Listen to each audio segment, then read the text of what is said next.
Dans sa première phase, le plan d'urgence triennal pour l'accélération de la croissance dans son volet relatif à l'industrialisation des filières bovines et porcines à travers la construction des chaînes d'abattage et des entrepôts frigorifiques concerne les villes de Yaoundé, Ngaoundéré, Bolova et Kribi. Le site de Yaoundé visité par le Premier ministre chef du gouvernement sous la conduite du ministre de l'élevage, des pêches et des industries animales est à sa phase de viabilisation. Ces composantes portent sur la construction et l'équipement d'un entrepôt frigorifique de 6000 mètres cubes d'une capacité de stockage de 10 000 carcasses de 200 kg. Le projet vise la modernisation de l'appareil de production à travers la mise en place des unités d'abattage dans les zones de production, des entrepôts frigorifiques dans les centres de grande consommation afin d'améliorer la chaîne des valeurs des produits de l'élevage. Il est question à travers ce programme d'industrialiser le secteur de l'élevage et assurer la sécurité alimentaire des consommateurs camerounais par la production des denrées de bonne qualité et participer à la croissance économique en créant des emplois. C'est un sentiment d'abord de fierté parce que ce projet va non seulement booster l'économie de boucher, mais aussi va essayer de professionnaliser le secteur. Beaucoup d'investissements pour ça, il y a 200 millions de francs, je ne sais pas. Et c'est un financement avec les banques espagnoles, la Deutsche Bank et la CaixaBank, plus le continent. Parmi les activités annexes du projet figurent en bonne place la formation et le renforcement des capacités des acteurs, la création des centres de transformation et l'équipement des mesures, la mise en place des salles, des cadres de distribution et de contrôle électrique des bureaux, vestiaires et sanitaires et une recharge des batteries des chariots élévateurs. Il était question au cours de ces échanges de faire le point sur le volet relatif à la distribution des dons en nature et faire des projections sur ceux en numéraire. Relativement aux denrées non périssables et autres vivres frais mobilisés par des Camerounais de tous bords, le ministre de l'administration territoriale rassure en précisant que la distribution des dons en nature est effective et ceux-ci parviennent sans grandes anicroches aux ayants droit. Nous avons pu déjà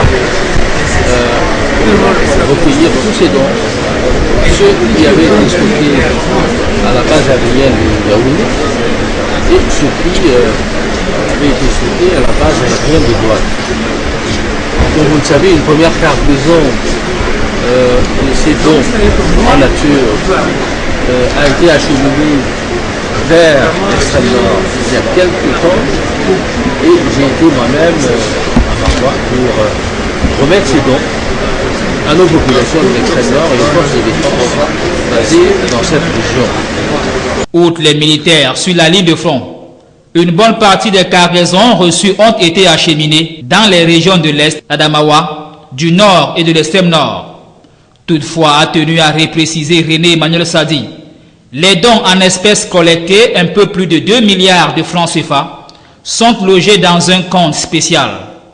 Ils font encore l'objet d'une réflexion en vue de consolider et de confronter les chiffres pour enfin procéder à leur répartition suivant une règle de partage qui sera consensuellement arrêtée. Ce que je veux vous dire, c'est que nous avons toujours d'être satisfaits des opérations que nous avons commencé également à conduire depuis quelques semaines, qui se battent bien.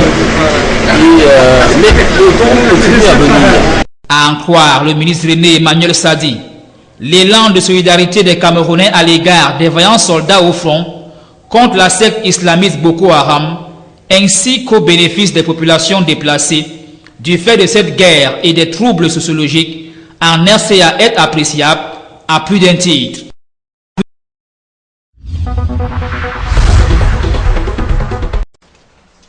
Le ministre de la Communication a signé le 18 mai 2015 un arrêté nommant les 9 membres de la commission de délivrance de la carte de presse.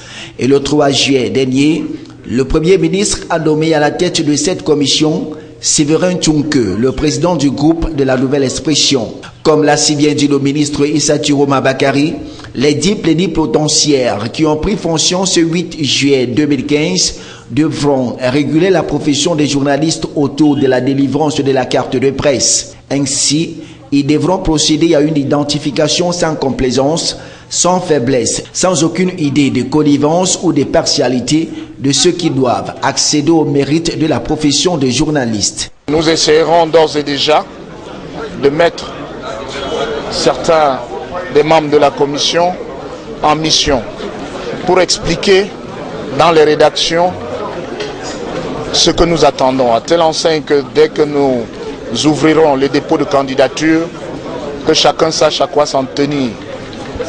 Et nous ne ferons plaisir à personne.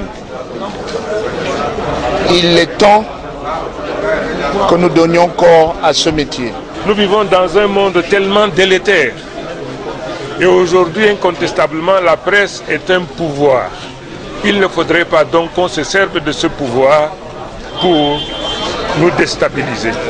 J'ai également rappelé au président, à toute la commission, la mission sacerdotale, celle qui consiste à faire de la presse, de manière générale, un instrument digne d'intérêt.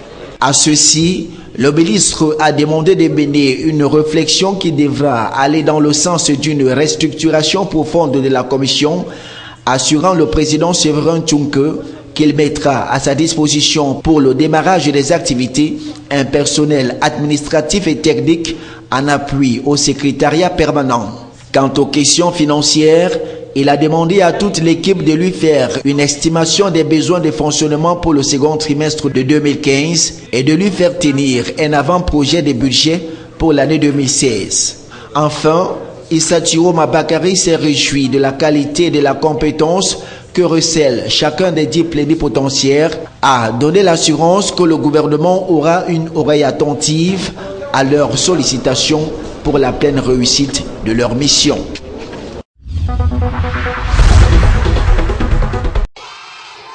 Plus de 90% d'élèves échouent aux examens à cause de la mauvaise écriture, tandis que 60% abandonnent leurs études pour la même cause. À l'origine, à peut-être 90% des échecs et des déperditions scolaires. Donc nous croyons que au terme de ce séminaire, il y aura des améliorations, particulièrement dans nos salles de classe. C'est donc conscient de cette situation que le ministère de l'Éducation de base a engagé aux côtés des enseignants la méthode Flores Gongnota, conçue par un chercheur camerounais et qui facilite l'apprentissage de l'écriture. C'est un processus parce que depuis la mise au point et la validation de la méthode Flores Gongnota, nous faisons conjointement avec le ministère de l'Éducation de base les tours des régions pour leur expliquer le bien fondé et susciter un débat scientifique et pédagogique autour de l'innovation qu'on met à leur disposition. Parce que le public cible, c'est d'abord les enseignants et il faut le faire avec toute la chaîne pédagogique des différentes régions du pays. Une méthode novatrice de l'enseignement et de l'apprentissage de l'écriture qui s'appuie sur une démarche pédagogique simple, structurée et conventionnelle. Les préceptes reçus seront dès la rentrée prochaine utilisés à bon escient par les enseignants. Nous apporte tout. Et je n'attends plus que l'ensemble de la hiérarchie pour faire appliquer cela dans mon établissement à l'EPA 3A. Parce que j'ai jugé la méthode très satisfaisante. Surtout au niveau de la style où les titulaires des classes passent le temps à écrire dans le cahier ou dans les bulletins des enfants illisibles. La communauté éducative a donc intérêt à s'approprier cette méthode pour améliorer non seulement l'écriture des jeunes élèves, mais aussi les résultats scolaires de l'année 2015-2016.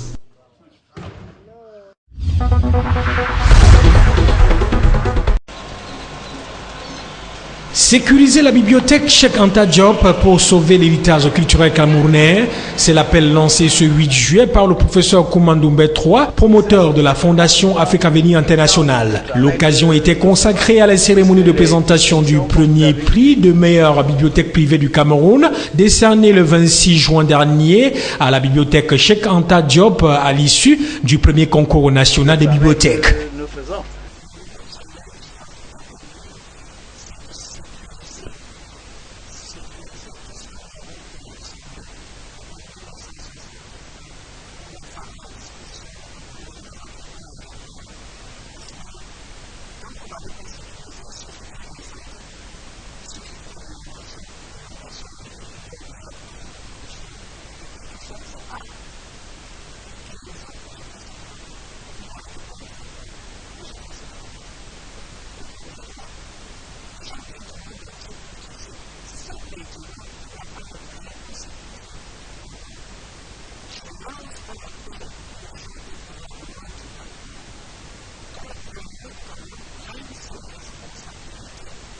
Située à Bonabéry dans l'arrondissement de Douala 5e à la sortie ouest de la capitale économique, la bibliothèque Cheikh Anta Diop de la Fondation Afrique Avenir International met en exergue les ouvrages sur l'histoire de l'Afrique en général, avec en particulier plus de 300 livres sur la naissance du Cameroun et bien d'autres créés il y a 30 ans. La bibliothèque Cheikh Anta Diop contient une médiathèque de plus de 150 films africains, parmi lesquels se trouvent 3 productions de la réalisatrice camerounaise Florence Aïssi.